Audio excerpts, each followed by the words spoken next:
Human beings have really, really messed up priorities. And we think that we become better people when we make our priorities to be a little bit more spiritual. And that's definitely a step in the right direction. But it's not just about going from really dysfunctional priorities or lacking any decent priorities to just better ones. That's a good step. That's in the right direction. But there's nothing more important than having our priority in God. And that sounds kind of religious or preachy, but bear with me. God is all that actually matters because God is actually all that truly exists. And what we think is important is actually either completely our dysfunctional, addictive kinds of things, or the things that we think are going to fix our dysfunctional, addictive things, which are still related to our dysfunctions. Someone said to me the other day, do you feel like we're going to ascend soon? I'm like, have you watched TV lately? Oh no, it's going to happen any day now. Oh yeah. And all the reality stars are going to lead the way. We have problems, man. We have, and I know that we're actually going to see an ascension soon. I know that, which is a contradiction in a sense, but not really if we understand it. That with man, nothing is possible in terms of getting home. But with God, all things are possible. We need a miracle.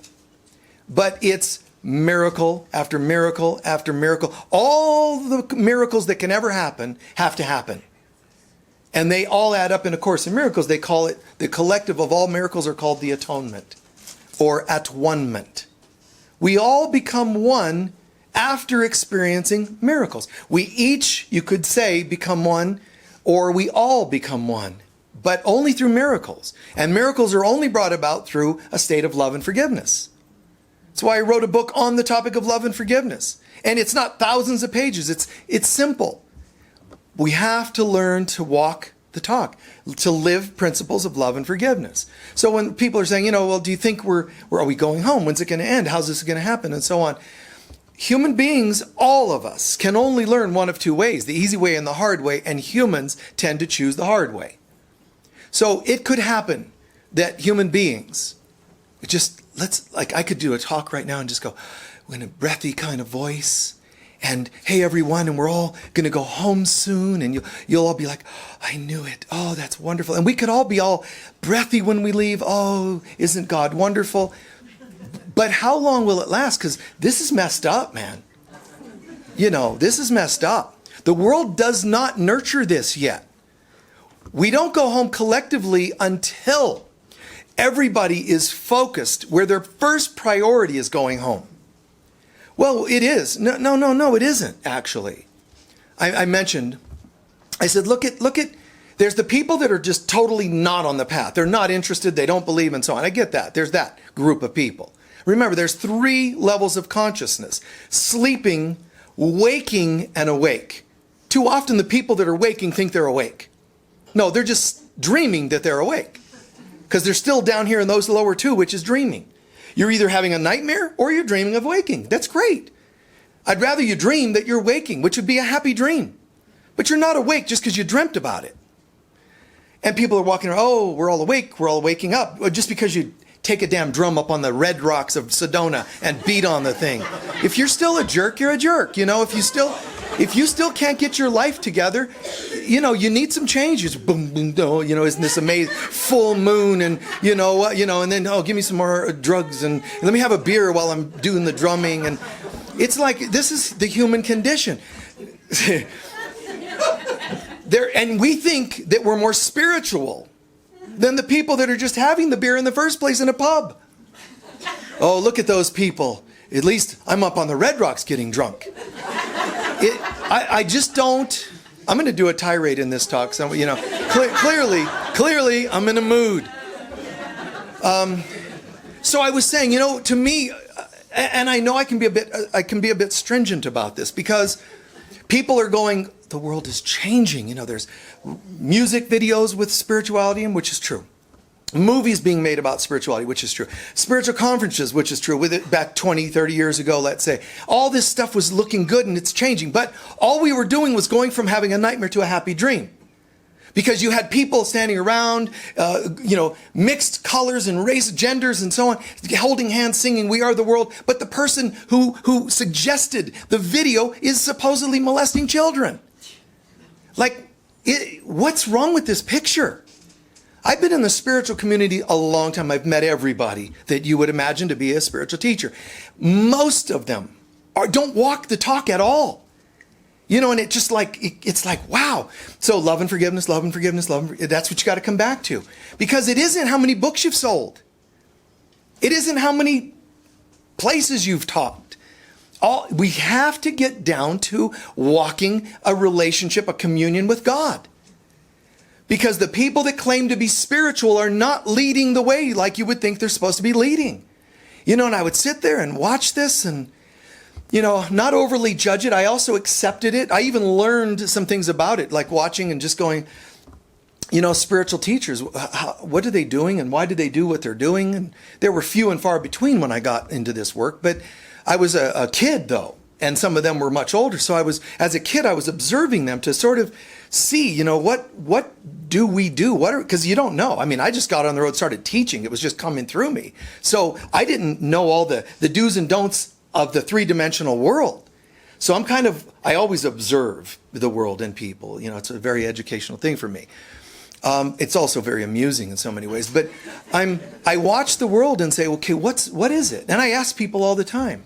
When somebody gets married, what made you fall in love with them? I ask questions. I ask friends questions. I love asking questions because it brings people out to find out themselves why they've done what they've done. But I also am learning and sharing. And it's this beautiful symbiotic thing that I do all the time. But I'd be watching and just, this particular speaker, that particular speaker, and this one doesn't seem to act with it. This one's getting like buzzed in between talks at a conference, And I'm like, wow, I'm not going to call it right or wrong. I'm just wondering what that's about. I wonder what that's about. And I know sometimes I've seen where people are holding such a spiritual frequency, they have to cope. Believe it or not, some of them are truly high vibrational, doing something that's contradictive.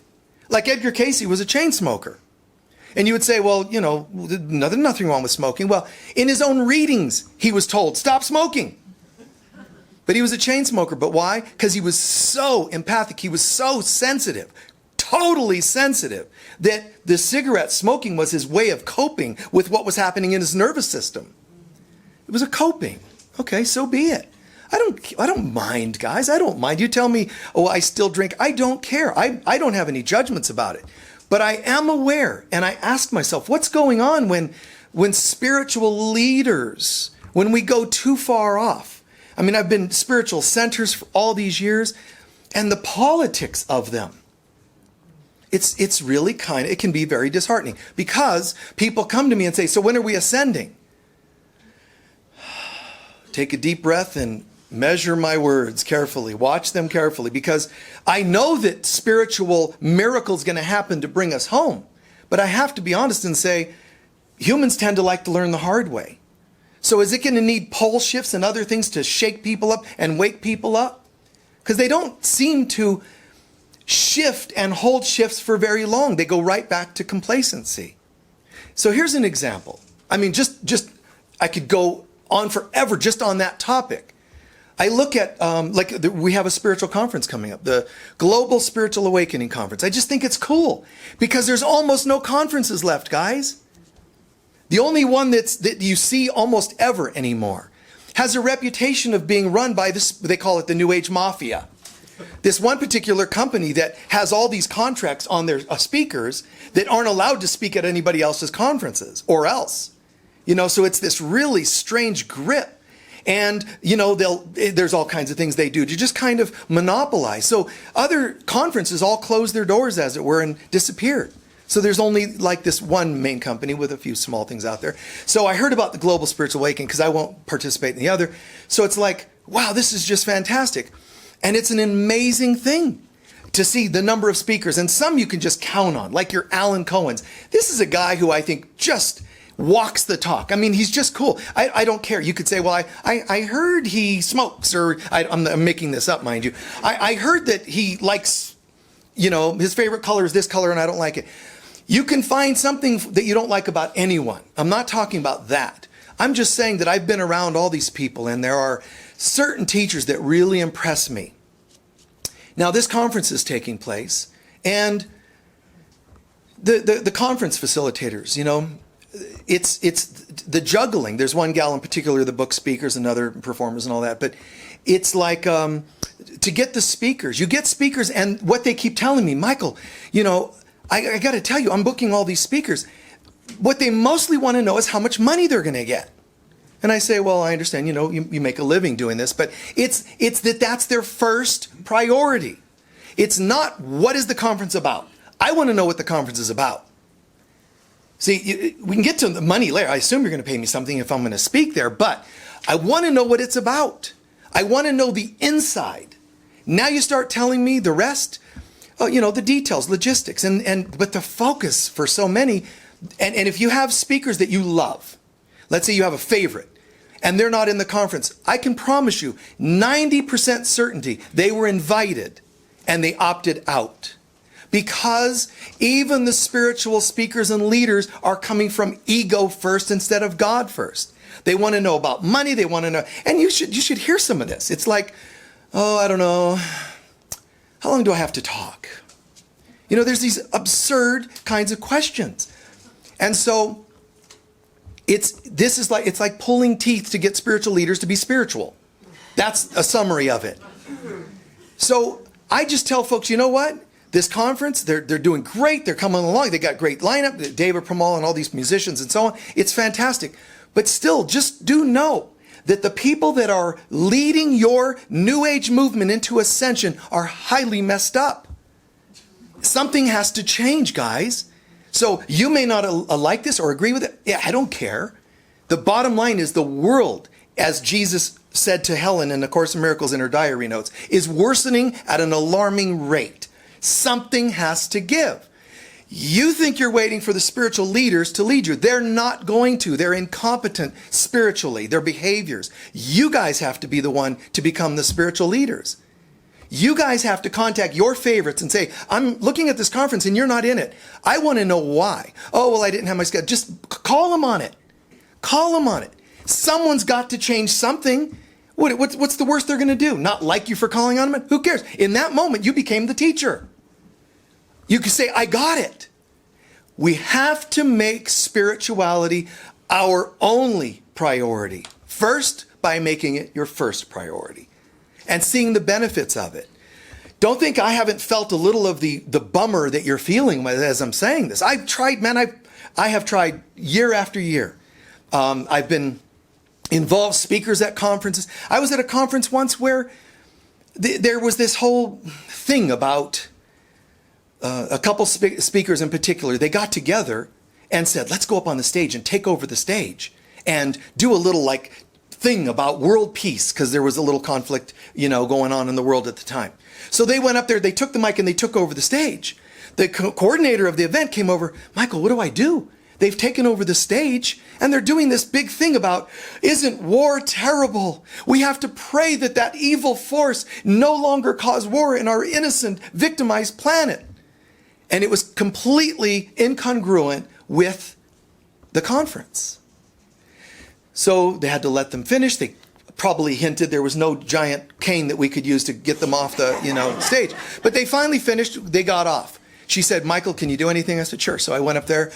First bridging, isn't that beautiful? Wow, world peace, all that. And I said, now let's remember, it's in here. And I had to tactfully explain that we're not here to pray for an evil force, which now affirms there's an evil force, to stop beating up on the innocent victims of the planet, but we have to instead heal ourselves. Now, these two speakers got so angry, neither of them have ever spoken to me since. Like, how dare you correct us? How dare you take over a stage that you were contracted to stay congruent with? You stepped out of alignment. Knock it off. And, they didn't like me, which I'm good with that, Hell for everybody, if that's what they want to create for themselves. But it's like, God first, man. So I've wrestled with this all my life. I mean, that's the way it goes. I've spoken up. I've not spoken up. I've steered left. I've steered right. And the world is worsening at an alarming rate. Jesus told Helen. And he said, something has to happen. So he presented to her A Course in Miracles. I'm not preaching that you have to read that book. I'm saying the concept in the book must be found by everybody, which is love and forgiveness. Not enabling kinds of forgiveness, but love and forgiveness. We call things for what they really are, but we make God our first priority. So try this on for size. Just like I'm talking about speakers and not having their priorities straight, think about this. How many times a day do you think about food of any kind? Eating or food or... You don't have to confess it here. I'm going to tell you it's at least a half dozen, if not 10 times that number, without you knowing it. How many times do you think about what you're doing today, your activities, your stresses or your problems or whatever? How many times do you think about your children? How many times a day do you think about all these things? Just use any example you want to think of. How many times do you think about something you want to buy? How many times do you think about sleeping or needing sleep or rest? Whatever it is. Then how many times a day do you think about God? And you might think, well, several. Almost every other category will completely overshadow how many times we think about God. Now, there's two ways you can think about God. One is that God's watching over you in a kind of a gloomy way. I better behave, God's watching, because that can happen for some of us. And there's also another way, which is happy communion and celebration. Neither of these, especially the latter of those two, happens automatically. People don't usually just go, it's very natural and easy, majority of people. I just walk around in a state of communion and celebration with God. Most of us don't. And this is what the Bible, in part, what the Bible meant by having false idols. Anything you think about a lot, well, it could be food, I have to use the toilet, it could be anything. Anything you think about more than God is a false idol. And the fact that you think about it so many times during the day tells us you must actually think there's a value in thinking about it.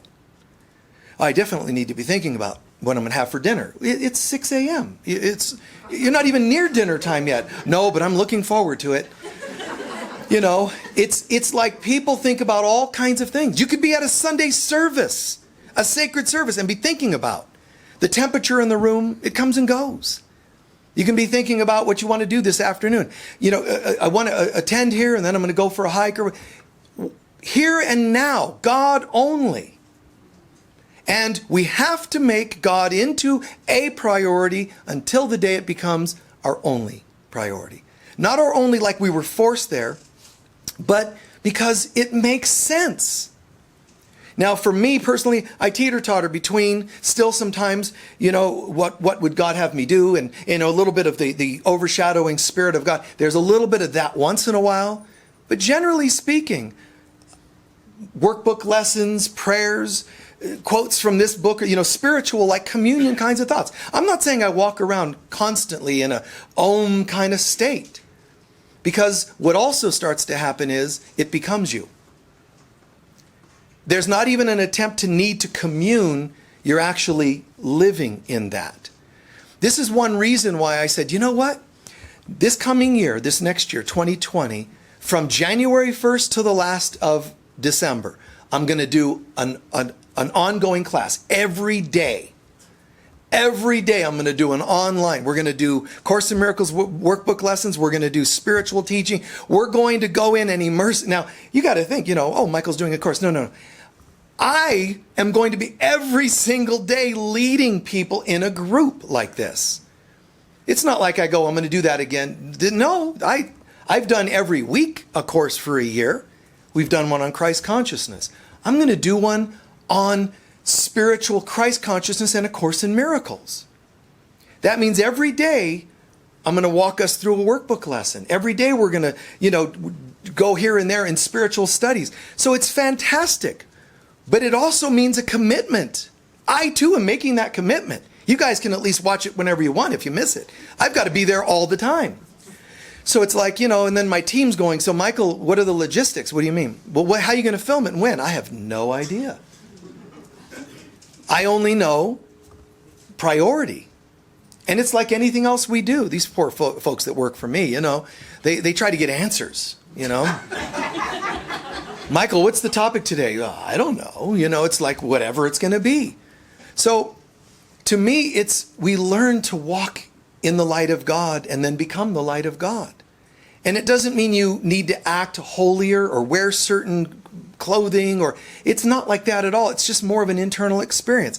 And you just, so those of you who are thinking, well, I'm really on the spiritual path. I'm really dedicating to the spiritual path. I'm watching Michael's programs, or I'm doing this. I meditate. I do yoga. All of that is fantastic. You have one other option: sleeping, meaning being part of the problem, sleeping. Living in addiction and problems, that's one option. Thank God we are starting to dream of being awake. That's being on the spiritual path. What I'm saying, however, is those on the spiritual path start becoming complacent on the spiritual path because the ego wants us to be just okay with that being enough. Because it knows there's only one more step, and that's home. And in home, there is no ego. So the ego has to work tenaciously to keep you distracted in dysfunction. Then you start getting on the path, and it's like, oh, I don't like that at all. You went from being way down here, this direction down here, or way over here, the extreme end of the pole of being asleep and all just messed up and not believing in anything, not trusting, not healing, not loving, not forgiving. That's one extreme. You just made a violent move. It looks to the ego like it's a violent move. You decided to start waking up. The ego, as the Course in Miracles puts it, goes from suspicious to vicious.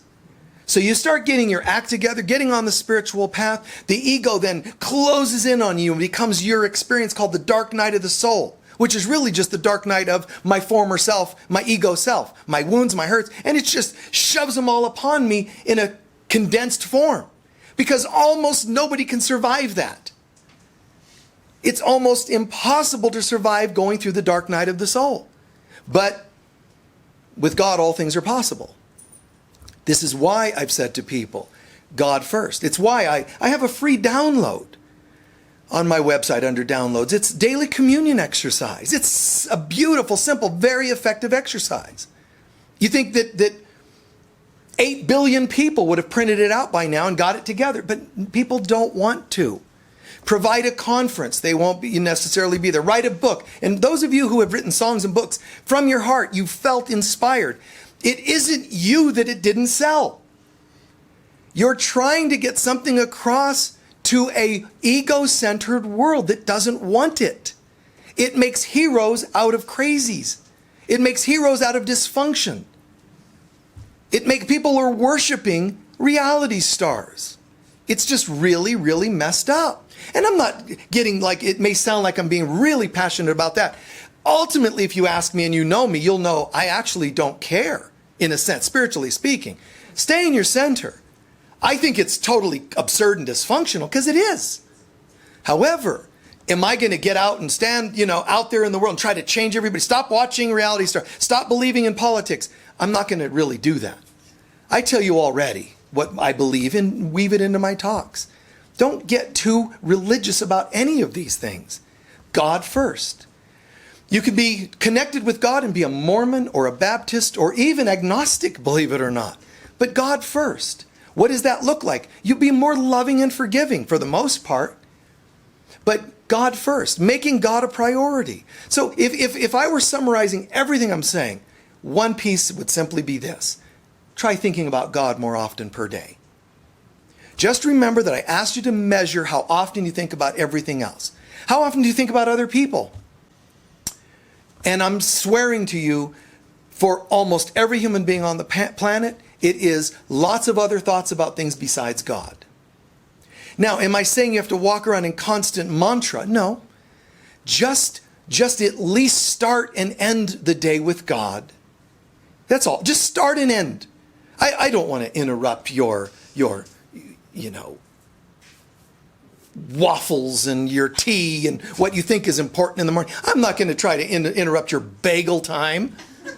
Okay? Just start and end your day with God. And then, if it's not too inconvenient, any other time during the day that you can remember to plug in again, that's all. That's all I'm suggesting.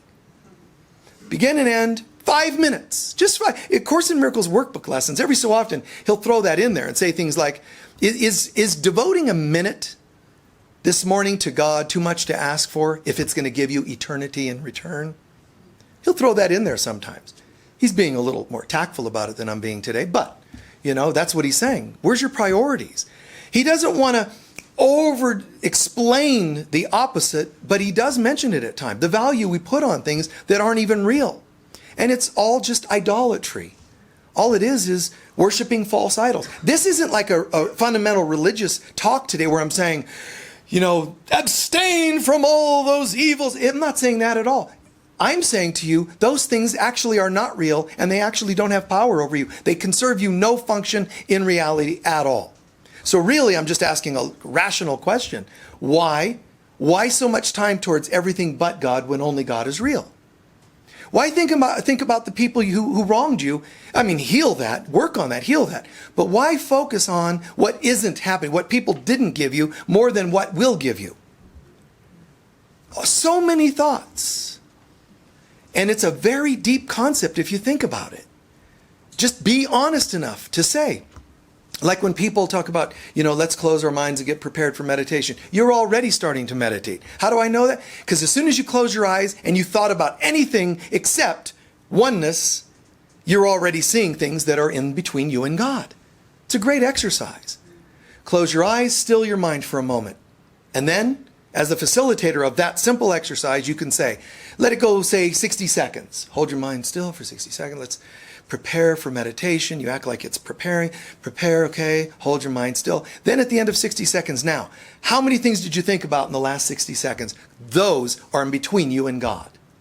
Well, that's not fair because I was thinking about my kitty cat. And even God would want me to think about it. No. Your cat doesn't even want you obsessing on it as much as you do. Your cat wants you to go home to God where it'll meet you. Okay? It doesn't need you obsessing. McDonald's does not need you thinking of it's an illusion. It has no power. It doesn't want you to be thinking about your next McBurger, whatever they call those things. I've never had one, and I never will, but, all right? So it's, what are my priorities? Oh, I can't wait to find my twin soul. It's an idol.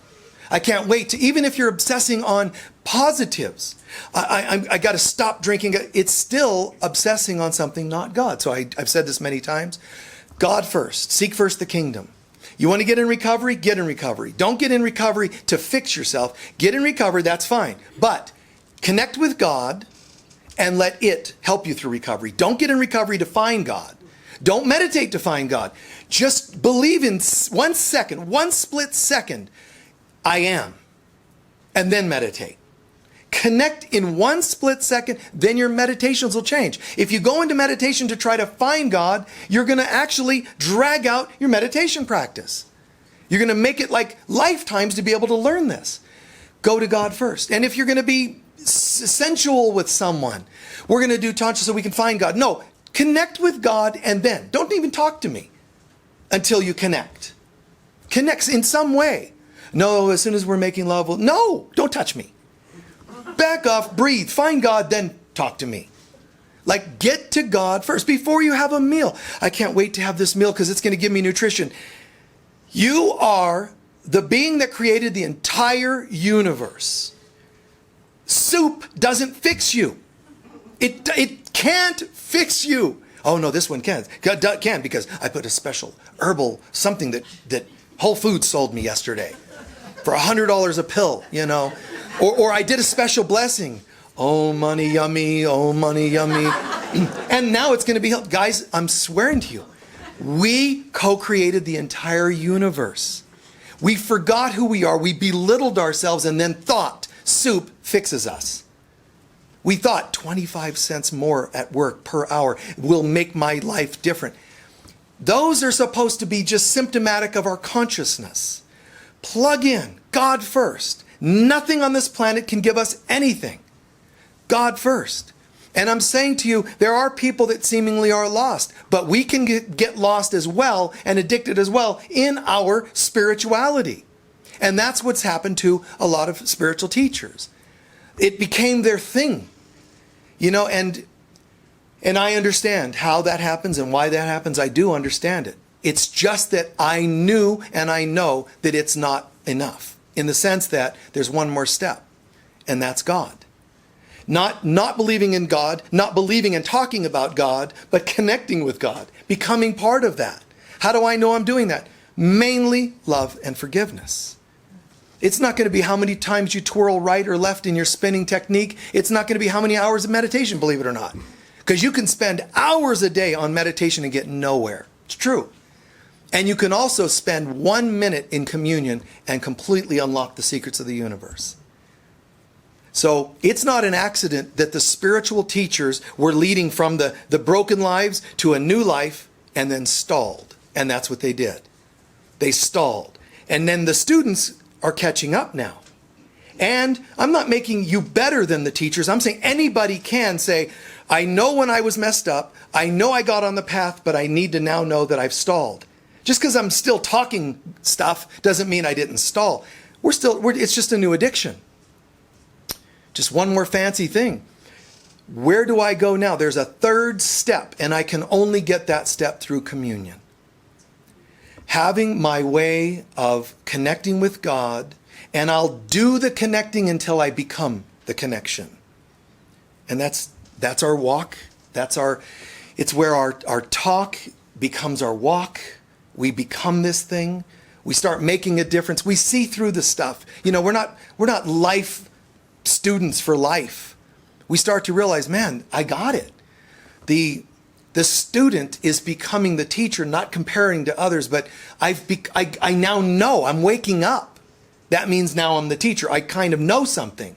But then they got stuck in knowing things and talking. I know stuff, so I'm going to write another book and another book to make more money about knowing stuff. But you still only know this much. What about this other piece?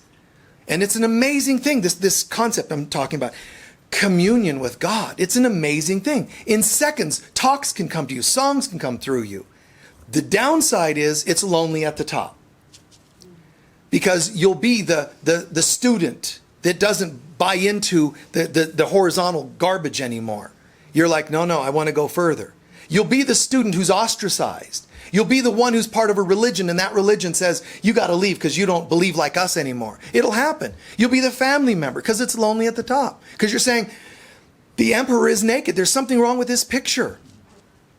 Now, I do know that there are spiritual teachers, and I'm talking a few, in all the hundreds I've known and met and so on, who really just absolutely walked it.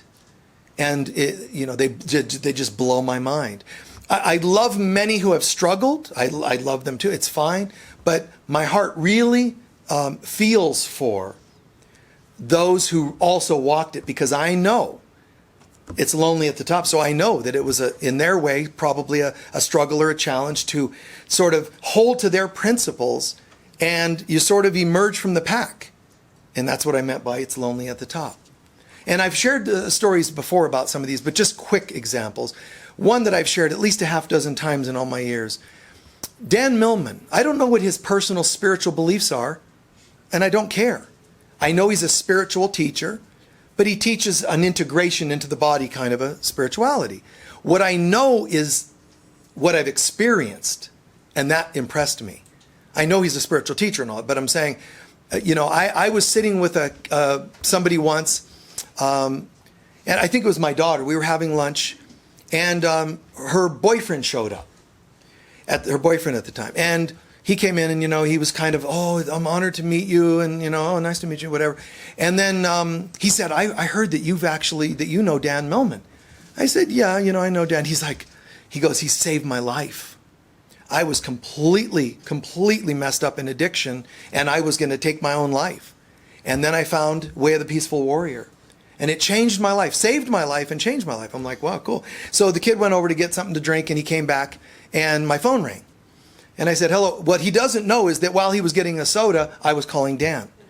Dan, call me back. There's somebody who would like to talk to you. He gets the cue, calls me back. I hand him the phone. I go, it's for you. He's like, oh, God, they found me. He thought it was a bill collector or the government. That's how messed up his past was. I swear to God, it was so funny. And I'm, no, answer it. He goes, hello? And then the voice, hi, this is Dan Millman, and this kid's face. That, man, do you understand what that does to a human being? You gave them value. All you did was dial. Some others, you can't drag them into doing something decent.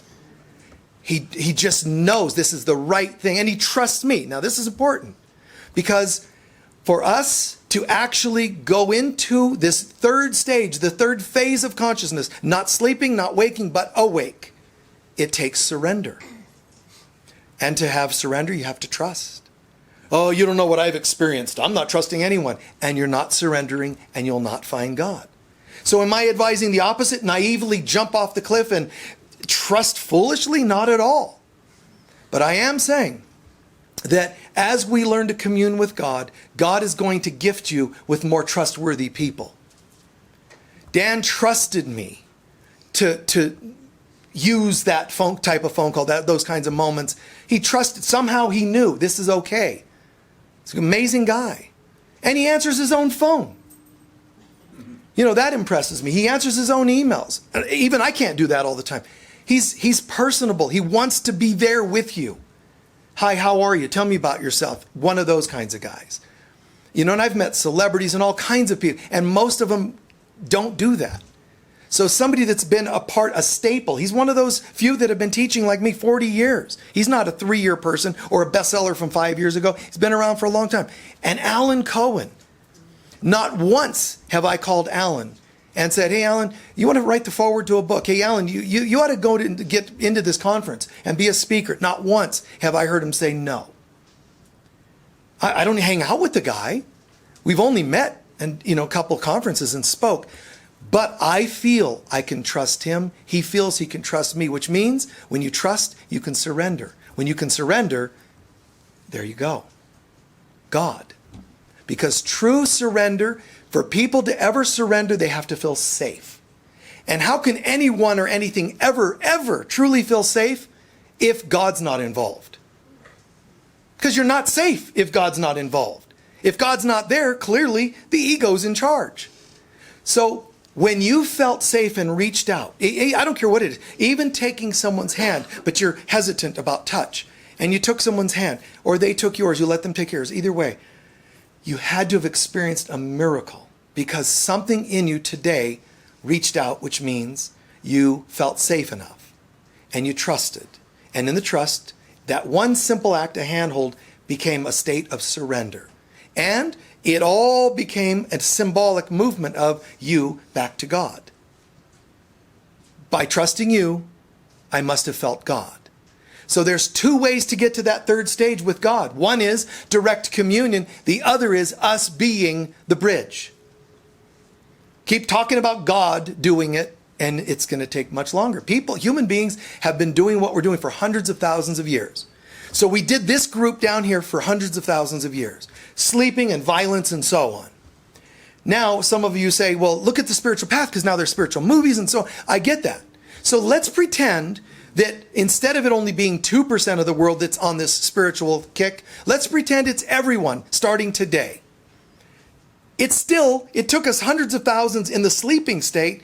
It's still going to take some time in the waking state for it to ever kick into the third. I don't have that kind of time. I'm not like going, okay, I can't wait. Just a few 100,000 years more and we're going to get it. So fortunately, when you start to wake, things happen much faster and more progressively than when you're asleep.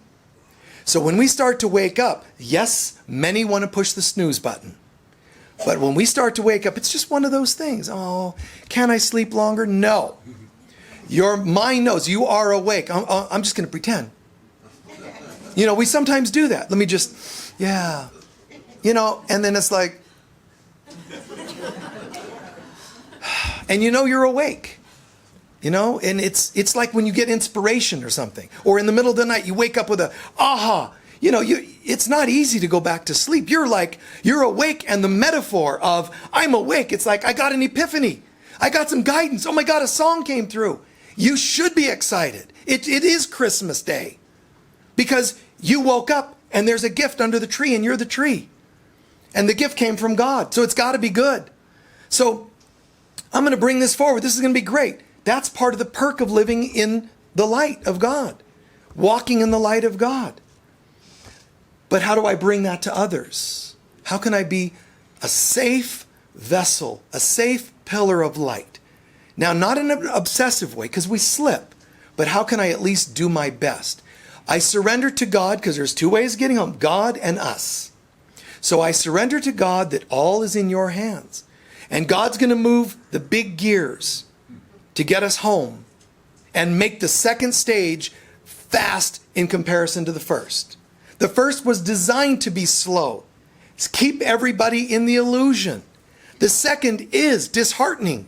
That's why some of us are like, we're on the spiritual path, but why? Look at this, man. There's still war. There's still politics. There's still all this. And it is disheartening. Unless you know the secret, which is, it's going to go much faster. If this was 100,000 years, this will be 1,000. Oh my God, 1,000 is still a long time. And 1,000 can become 100. And 100, believe it or not, can become one day. How? More of us direct communion, more of us becoming an example and a bridge to that communion. So we have a job to do. What's my soul's purpose? It's not, just external things. I want to meet my soulmate. You haven't even met yourself. So you're going to introduce some soulmate to a hollow person? Like, let's start here and be that example. I'm going to commune, and I'm going to do my best to be a living example of that communion. Now, when you hear someone blame and shame you, when you ask yourself, I'm not growing fast enough, I'm not healing fast enough, all the things that could make you feel bad about yourself. I do still smoke. I do still drink. Stop for a second. Are you thinking about God more often, becoming in a state of communion as best you can? And are you being an example of that? That's all you need to tell me. If so, you're doing great.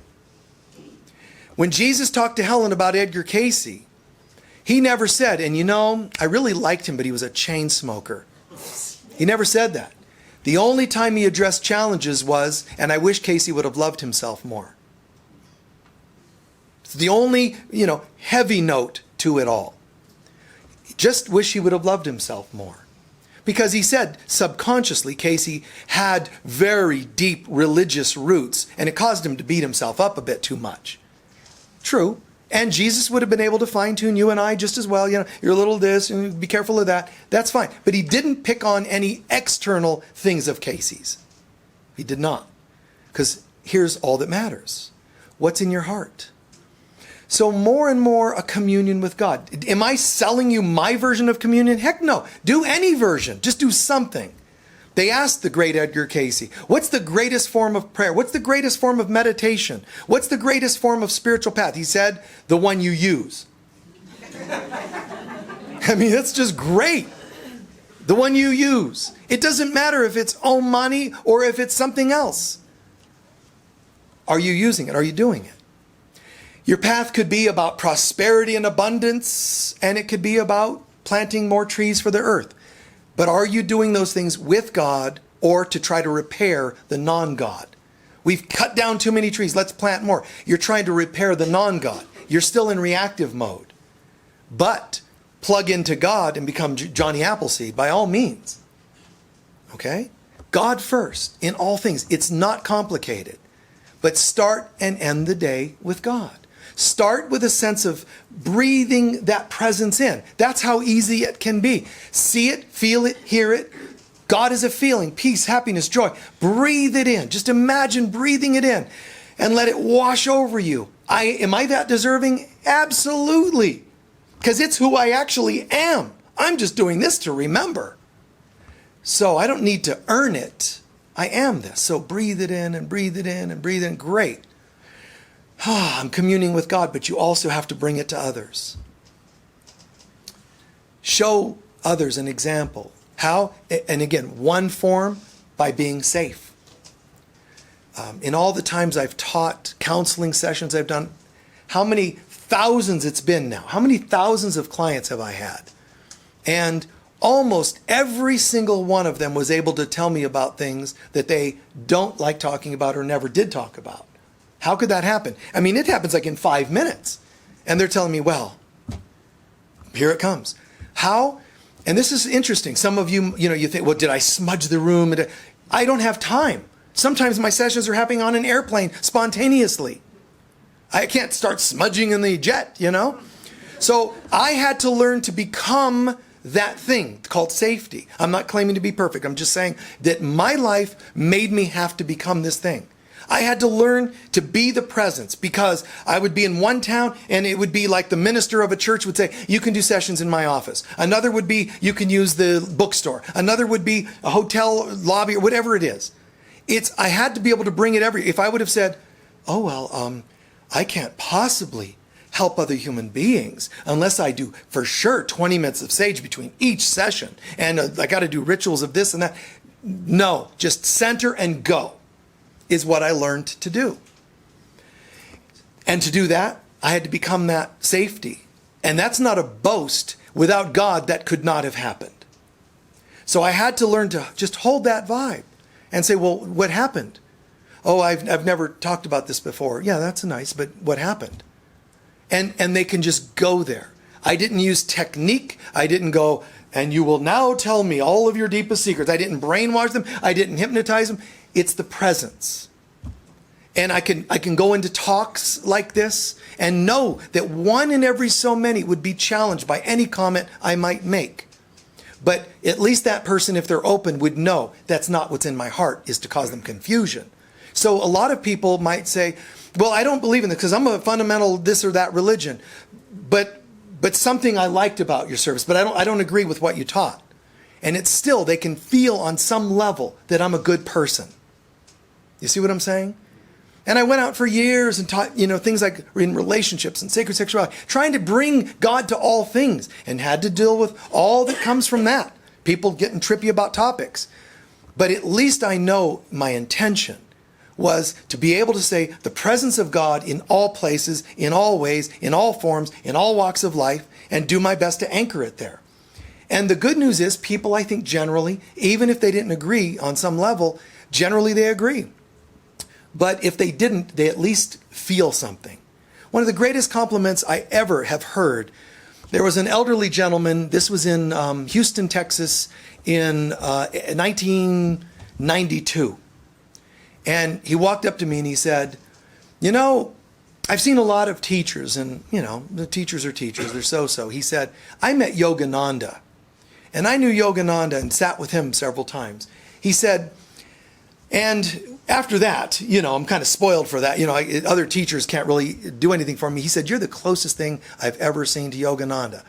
And I thought, because I know the spirit of Yogananda, I went, wow, that's pretty cool. It's not because I feel like it's a boast for me that human being could see something that he loved that much. That meant a lot to me. That you can see that kind of goodness is a blessing for you. That's why Jesus said to Peter, to his apostles, who do you think I am? What do you guys think this is really about? If they would have said, oh, well, I think you're, kind of a so-so teacher. Another one might have said, nice guy. Whatever their feedback's going to be. Whatever they were going to answer, he knew was reflecting their state of mind. So when Peter said, the others are kind of, well, some are saying, like they didn't even want to own their own opinions. Well, some are saying, you're a prophet, come back, move on. Peter says, you know who I think you are? I think you're the Christ. That's why Jesus said, wow, Peter, because you owned that, you will receive special blessings, which I won't go into the significance of all that, but because he owned what he saw. This guy that says, you remind me of Yogananda, he was owning, not just for me, he was owning it in himself. So you and I have to learn to see more good. The more good we bring, the more good we're going to see. And it's going to reflect us. Keep only focusing on what you need, what you think in an ego kind of sense, the stuff of this world, or what you don't like about certain people, and you're reflecting yourself. Those are all excuses for you not to come out. Set them aside at some point and say, what if God is all that matters?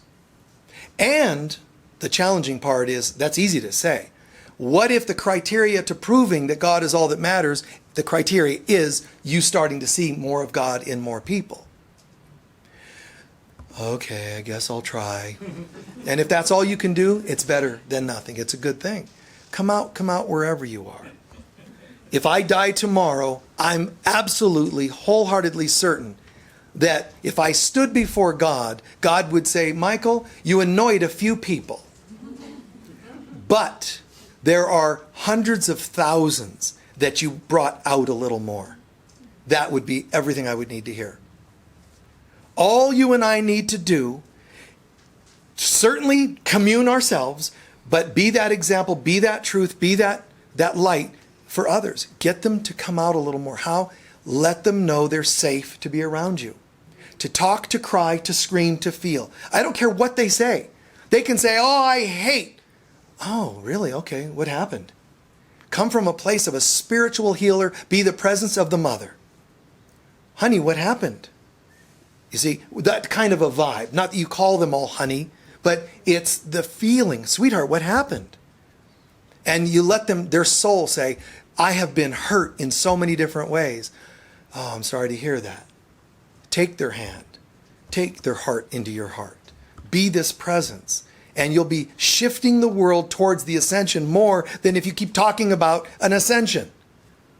Being that presence. The true ascension can only happen with God. I only want things to happen if they're with God.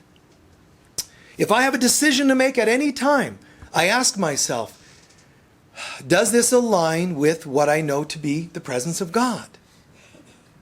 See, I don't really want to make decisions from my head.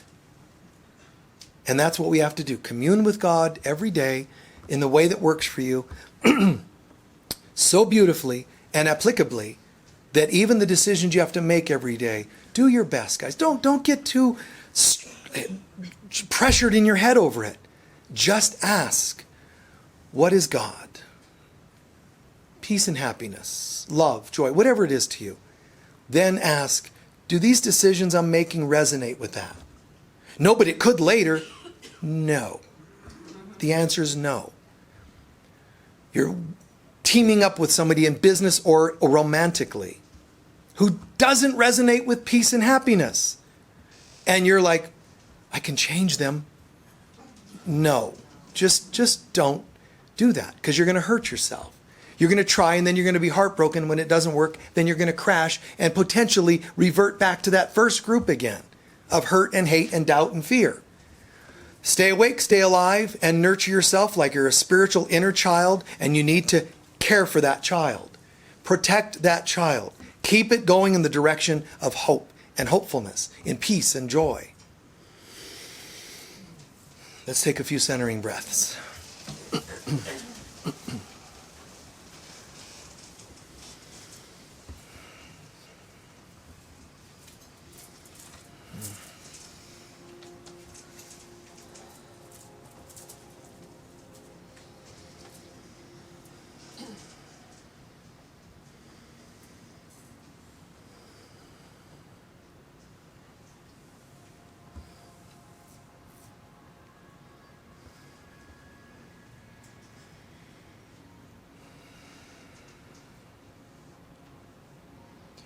Let's slowly and gently become aware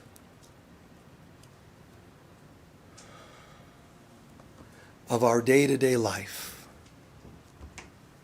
Issues, challenges, accomplishments, just an overview looking at our day-to-day life.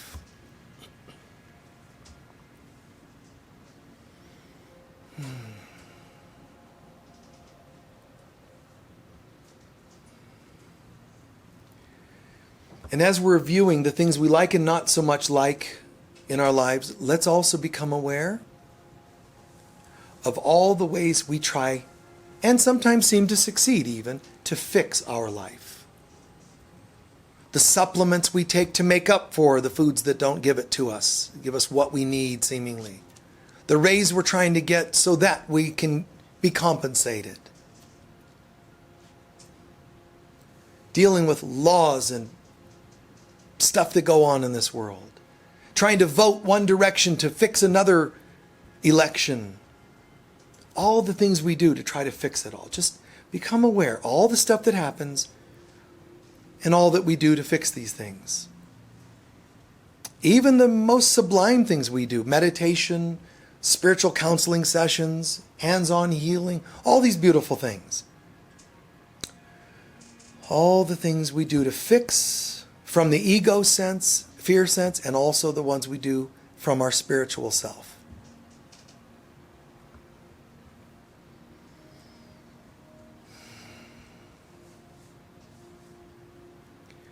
Picture yourself standing, just vulnerably standing in this vast world. All the laws of the world, health, gravity, all the laws, and all the things we do to try to stay alive, all the things we do to fix ourselves. Exercise so that we don't ache or gain weight. Do things to stay young, look young. All the things we do. Standing, arms outstretched. And then hear the words. Can you just surrender? God asking us, will you surrender? Well, some things yes and some things no. That's worth noting because that shows the limit that I'm putting on my relationship with God. Will you surrender? Can you do it? Can you just let go and surrender? Well, that depends. See, and that tells us something. Well, sure, I will, as long as you tell me what I'm surrendering to. That's control trip again. Can you just surrender? Watch all the waves of thoughts that come up. Interpretation of the word. Conditions we put on the word. Can you just surrender? Will you let go and let God?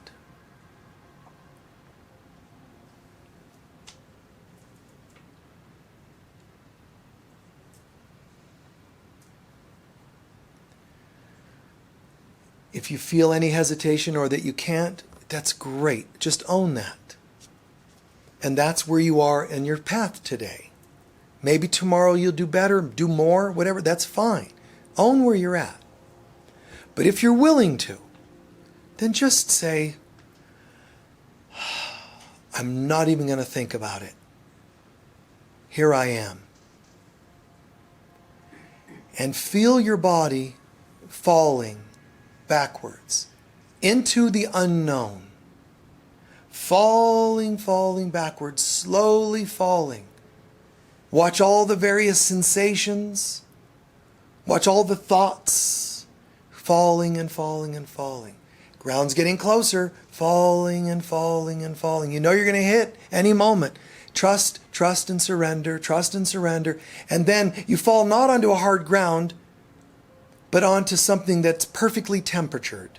Water, pool that's fun, a mattress, something padded, just something safe.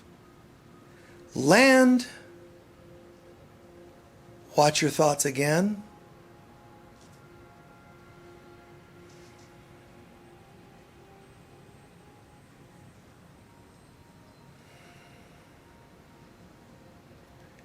And if I've trusted and fallen into the arms of God, what might I expect to see as a result? And commune for a moment. Let God show you. Let God teach you. Let yourself feel the effects of having trusted.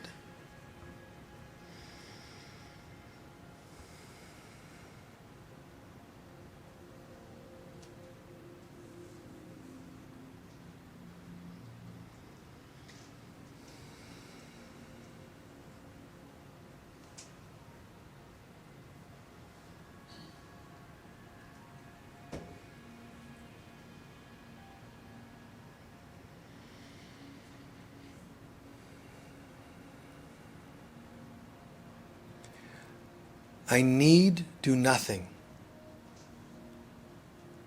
is an affirmation in the Course. I need do nothing. Do nothing means you don't do anything. It means nothing of my own accord. I need not react. I need not fix. I need not try to hold up the world in any way.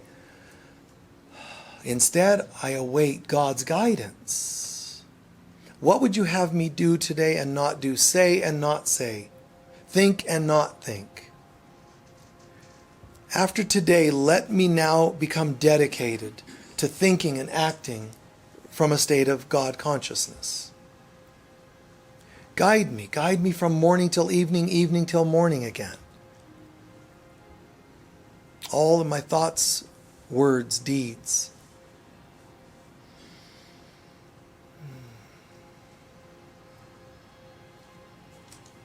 And I can see this and still remain humble, knowing that the chances are good that wherever I go, wherever I am right now, the chances are really good that at the end of any given day, I will have made a change for others. I will have been an example. I will have brought something of hope to people.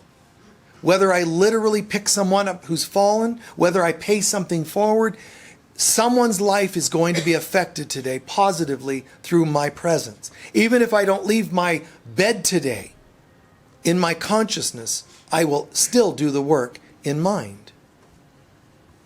I refuse to waste a single day on this planet ever again, getting by and thinking about stuff. It's making a difference.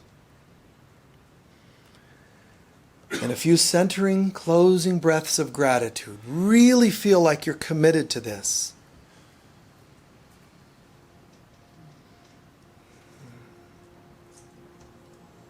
And when you're ready, slowly stretch out.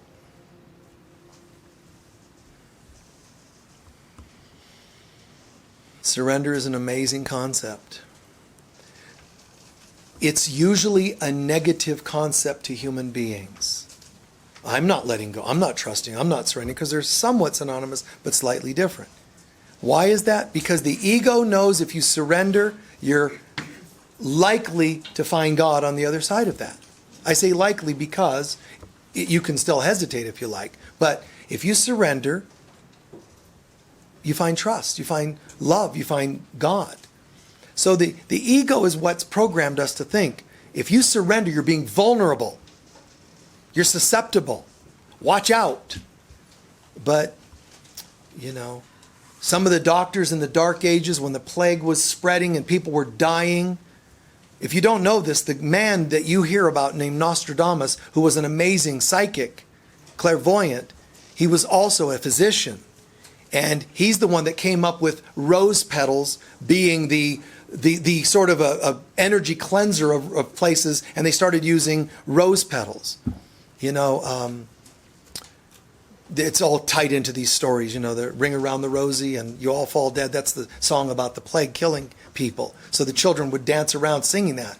But this concept of the rose petals was Nostradamus. But more importantly, knowing he could get sick, he went on the road and walked into people's homes with the plague. He'd walk into people's homes and help them. Meaning, the plague is not my fear. I'm into the love so sincerely, so thoroughly, there is nothing else, and he never got sick from it. It's a consciousness. So this trust and surrender is not what the ego puts it out to be. Be scared, be afraid, someone's going to get you. And I do this. I trust, I surrender, and every so often get my hand slapped, get burned, and that's just a test to get you to refuse, trust, and surrender again. So I have to heal, I have to work on it, breathe, because I took a step backwards and then take 3 more forward. I refuse to let it change my direction, a 180 the other direction. I might have to step back and breathe and wipe the wounds a bit for a moment, but I'm still going to come back and go forward. Okay? All right, thank you, folks.